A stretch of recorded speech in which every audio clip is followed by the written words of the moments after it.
ამ ღამეს გადაიშალა ქვეყნის უახლესი ისტორიის ახალი ფურცელი, რომელიც დღემდე მძიმედ და ამავდროულად ამაყად გასახსენებელია. 36 წლის წინ თავისუფლების მოპოვების უსაზღვრო წყურვილი შიშზე ძლიერი აღმოჩნდა და დიდი გამარჯვებით დასრულდა. ეს ქართველი გას დიდი წამის წინაშე, მაგრამ თუ ჩვენს წინაშე გასახსენია, ჩვენ უკვე მივედით დიდ გორთან და დიდ გორთან უნდა უკან დახევაცნებო, არ შეიძლება. ჩვენ ვითხავთ ჩვენ სამართლიან მოთხოვნას.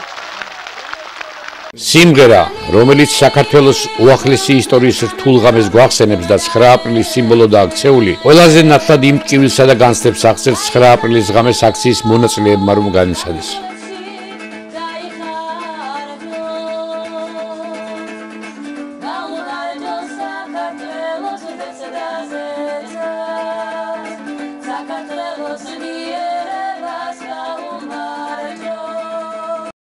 სწორედ ამ ხალხმა და მათმა ერთსულოვნებამ მოგვიტანა ნანატრი თავისუფლება. ვიდეო კადრები, რომელსაც 36 წელი არქივი ინახავს, დაგვეთანხმებით, რომ მძიმე სანახავია. 1989 წლის 9 აპრილს თბილისში შეკრებილი მოქალაქეების დაშლა საბჭოთა იმპერიის იმდროინდელმა არმიამ სრული სისასტიკით დაიწყო. მშვიდობიანი დემონსტრანტების წინააღმდეგ მხუთავი აირი, ცეცხლსასროლი იარაღი, ნიჩბები, ხელკეტები და არაერთი აკრძალული ნივთი იქნა გამოყენებული.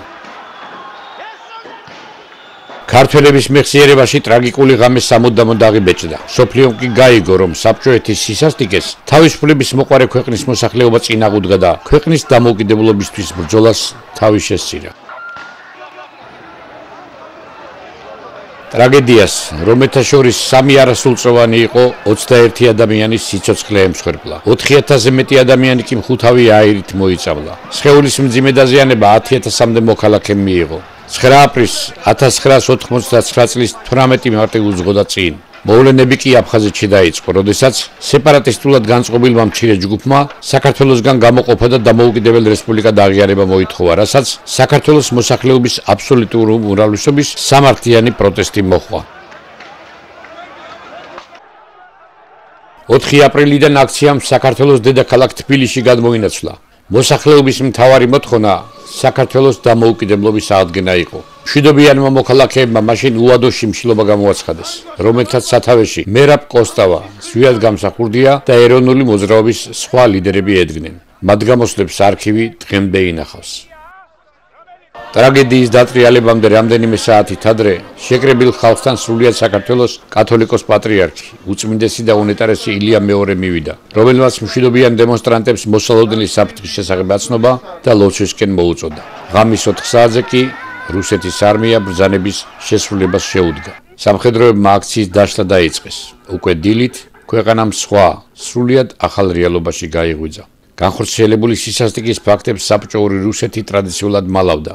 რა მოხდა თბილისის ცენტრში, საქართველოს მოსახლეობის აბსოლუტური უმრავლესობის ნაწილმა ფაქტობრივად არ იცოდა, თუმცა თავისუფლების წყურვისა და თავდადებას უყალოდ მაინც არ ჩაუვლია. ამ დღის აღსანიშნავად და გმირთა უკდავსაყოფად საქართველოს მუნიციპალიტეტებსა და სოფლებში მემორიალები აშენდა, სადაც იმ ღამით გარდაცვლილთა სახელები და გვარები განთავსდა.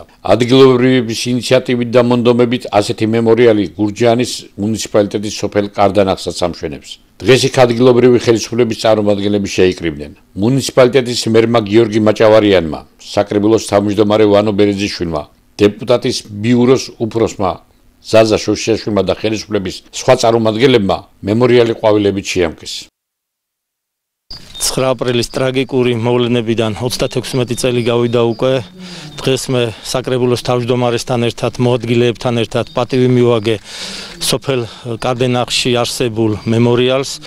1989 წლის 9 აპრილს სამშობლოს თავისუფლებას 21 ადამიანის სიცოცხლე ემსხვერპლა და ათასობით დაშავდა. დიდება და მადლობა გმირებს, რომლებმაც თავის სიცოცხლე გაწირეს სამშობლოს თავისუფლებისთვის და დამოუკიდებლობისთვის. 9 აპრილს დაყუპებთა გმირთა მემორიალის შევამკეთ ტიტებით, გვირგვინით, იმათი ყვალი ყოველთვის დაფასებულია დღევანდელი დღის და და რომ მომავალთაობას გააგრძელოს იგივე, არასდროს არ იყოს დავიწყებული მგმირების სულები და იმათი აკეთებული საქმე და მინდა რომ საქართველოს ყოველთვის იყოს დამოუკიდებელი, გაბრწყინებული და ერთიანი. 9 აპრილი ყველა ქართველისთვის დიდი ტრაგედია და დიდი მოვლენაა. ეს პარკი აშენდა სოფელ კარდენახში ბატონი თემური გულიაშვილის ინიციატივით და რა თქმა უნდა თანასოფლელების თანადგომით. ეს არის პატარა ეკლესია, პატარა სულის მოსახსენიებელი იმ დიდი გმირების, რომლებმაც 9 აპრილს საქართველოსთვის დადეს თავი. მე მათ შეწირულ რაინდებს უწოდებდა არა მარტო მე, არამედ მთელი ქართველი ერი. მათ შეძლეს გამოღვიძება ქართველი ერის. მათი სისხლი გაახდა ზვარაკი საქართველოს დამოუკიდებლობის და აქედან დაიწყო ის მოვლენები, რასაც საქართველოს დამოუკიდებლობა და საქართველოს წინსვლა ჰქვია. 36 წლის წინადელი მოვლენები გაიხსენეს თელავშიც. დღეს კახეთში სახელმწიფო რწმუნებული გიორგი ალადაშვილი, თელავის მუნიციპალიტეტის მერი ლევან ანდრიაშვილი და ადგილობრივი ხელისუფლების სხვა წარმომადგენლები 9 აპრილის მემორიალთან შეიკრიბნენ და ყვავილებით შეამკეს. როგორც მათ აღნიშნეს, 1999 წლის 9 აპრილი თითოეული ქართველისთვის უმნიშვნელოვანესი დღეა, რადგან სწორედ ამ დღეს ქვეყნის უახლესი ისტორიის ახალი ფურცელი დაიწერა, რომელმაც ქვეყანას დამოუკიდებლობა მოუტანა. 1999 წლის 9 აპრილის მოვლენებიდან 36 წლის თავზე შევიკრიბეთ მემორიალთან, რათა პატივი მივაგოთ ტრაგიკულად დაღუპული დიადი გმირების ხსოვნას. 9 აპრილის ტრაგედიის თითოეული მონაწილე გაერთიანებული იყო ერთი დიადი მიზნის გარშემო, რასაც სამშობლოს სიყვარული და მისთვის თავგანწირვა ჰქვია. სამწუხაროდ, როგორც ვიცით, 9 აპრილის ღამეს მსხვერპლის გარეშე არ ჩაუვლია და თითოეულმა მოქალაქემ, რომელიც მონაწილეობდა 9 აპრილის ღამეს თავისი სიცოცხლის თავგანწირვის ფასად ჩვენ სამშობლოს მოუტანა თავისუფლება. 9 აპრილის ღამეს ტრაგიკულად დაღუპული თითოეული მოქალაქე ჩვენი ქვეყნის უახლოეს ისტორიაში განსაკუთრებულ ადგილს იკავებს და მათი გმირული თავგანწირვა ახალგაზრდა თაობებს მუდამ მიმახსოვრებათ.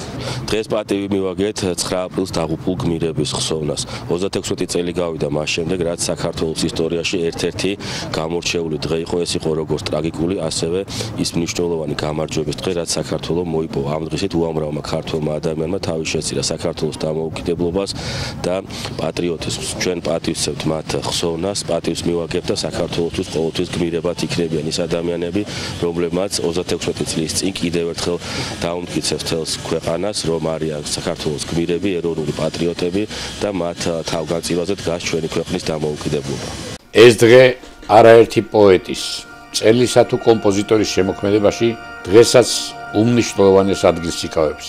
ტრაგედიას უამრავი ლექსი და სიმღერა მიეძღვნა, თუმცა ჰიმნად მორის ფოცხიშვილის ლექსზე და კომპოზიტორ ჯემალ სეფიაშვილის მუსიკაზე შექმნილი შედევრი ვაჩუქოთ ერთმანეთს ტიტები იქცა.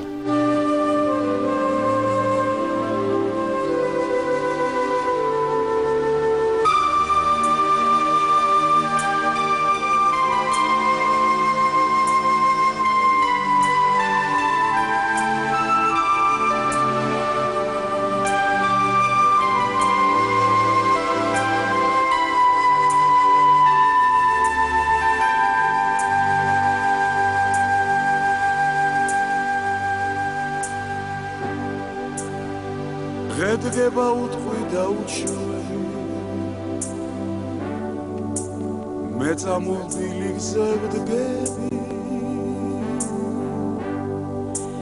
ვაჩუქოთ ერთმანეთს სიცოცხლე გაუთმოთ ერთმანეთს ძლები თქვენს ლამაზ ფიქრებში ვიჭრები სარკმელს ვაწყდებით რტობით ვაჩუქოთ ერთმანეთს ვიმები ვაჩუქოთ ერთმანეთს თოვლი ვაჩუქოთ ერთმანეთს სიცოცხლე გაუთმოთ ერთმანეთს ძლები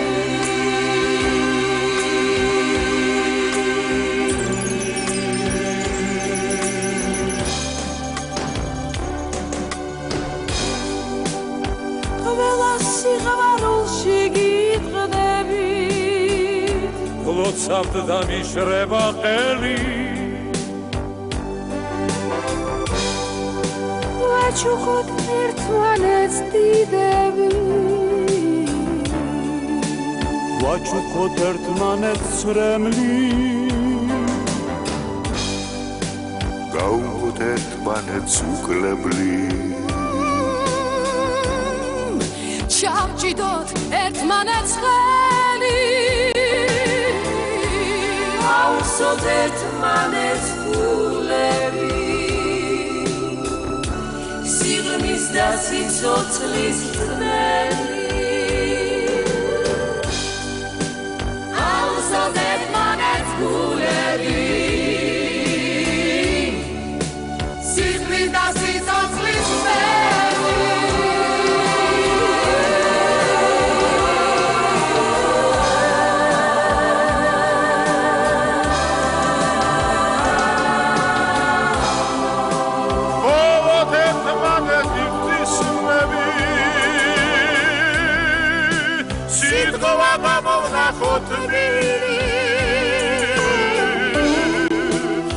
ლოცვით მიმოვხანდოთ ნისლები მარადავე მაროდვი ავთოთ ერთმანეთს სათლები შევწყოთ ერთმანეთს ხმები ვაჩუქოთ ერთმანეთს აფრები ვაჩუქოთ ერთმანეთს ლები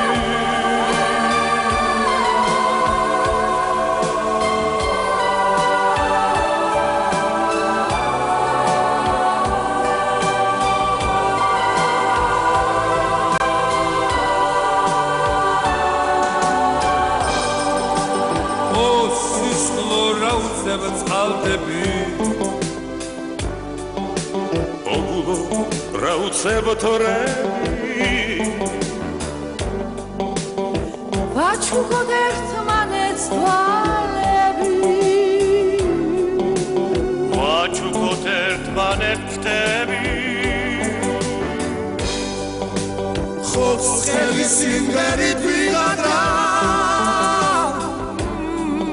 ხიზლო და ჩურჩულებ დავუთმოთ ერთმანეთს დილადა დავუთმოთ ერთმანეთს ღამე დავუთმოთ ერთმანეთს დილადა დავუთმოთ ერთმანეთს ღამე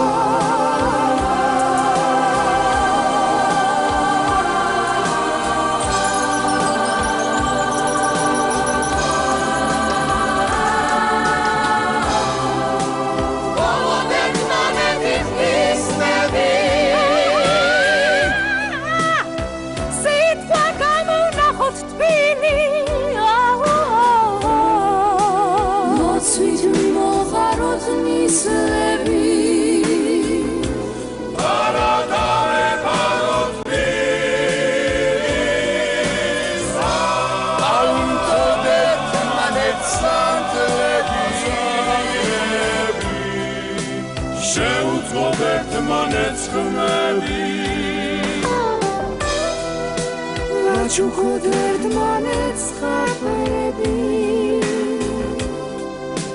ვაჩუქოთ ერთმანეთს